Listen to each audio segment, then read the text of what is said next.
Bonjour, bonjour. Alors je suis en train de marcher sur la voie du Tour et me vient cette réflexion.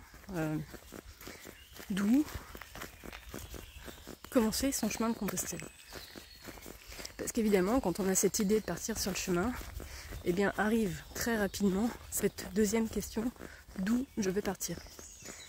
Alors, il n'y a pas de réponse en fait, chacun détient sa réponse, évidemment, vous l'aurez vite ressenti, j'imagine. Il y a plein de moucherons là, c'est un petit peu pénible. Mais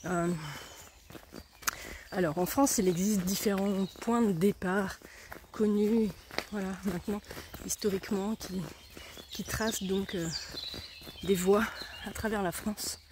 Celle qui est la plus fréquentée, c'est celle du Puy-en-Velay, mais il y en a d'autres, celle de Vézelay, du Cluny, la voie de Tours, peut-être au départ de Paris, ou peut-être même de Bruxelles,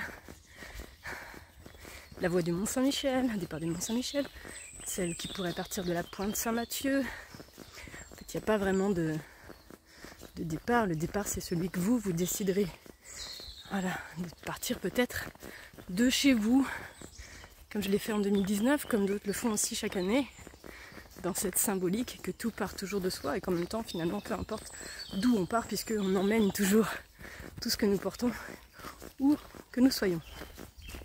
Et puis d'autres commenceront le chemin à Saint-Jean-Pied-de-Port, pourquoi pas. D'ailleurs, sur mon camino, j'ai très vite remarqué que pour les étrangers, la plupart croient que le chemin de Compostelle commence à Saint-Jean-Pied-de-Port, voire même à Roncevaux. Voilà. Bon, il n'y a pas de départ attitré en fait. C'est à vous de ressentir ce qui résonne pour vous, ce point de départ qui est le vôtre. Peut-être c'est un lieu qui vous tient à cœur, peut-être c'est un lieu en lien avec votre histoire, peut-être que c'est votre lieu de naissance, peut-être que c'est votre lieu de résidence, peut-être que c'est une des villes que j'ai déjà citées. Et puis ça va dépendre aussi du chemin que vous avez envie de fouler. Enfin, voilà, il y a peut-être des points de passage qui vous tiennent à cœur. Donc d'adapter ensuite votre trajet par rapport à ça. J'en connais qui ont fait des longs trajets en passant par différents lieux de pèlerinage qui sont aussi à l'intérieur du pèlerinage. Et ben, la chose importante, c'est que vous puissiez vous écouter par rapport à votre point de départ, par rapport à vos ressentis physiques, par rapport à là où vous voulez aller aussi. Est-ce que vous voulez le faire en plusieurs étapes? Est-ce que vous voulez aller jusqu'à Santiago? Est-ce que vous vous laissez cette possibilité d'avoir le temps nécessaire devant vous pour le faire en une fois? Et peut-être aussi, est-ce que vous avez besoin d'un service de portage de bagages? Parce que ça peut aussi conditionner le chemin que vous allez prendre, puisque toutes les voies ne le proposent pas, certaines oui. Donc si ça peut vous permettre de réaliser ce chemin, eh bien voilà.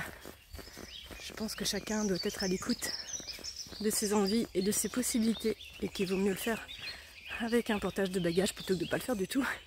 Ça c'est mon avis. Et chacun a son avis et c'est ok. Il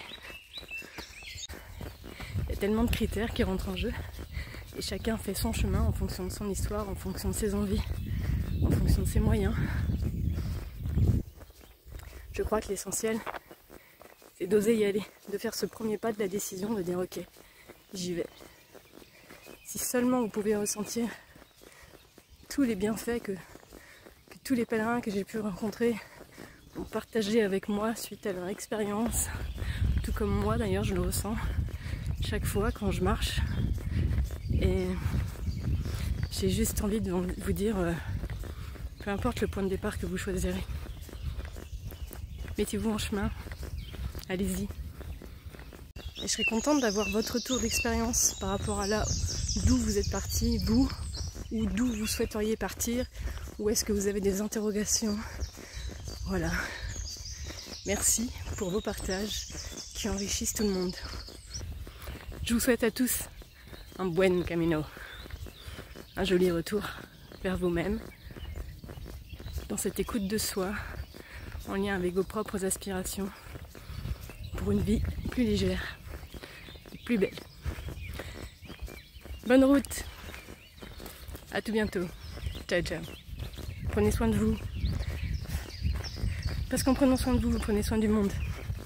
Et merci pour ça, ciao.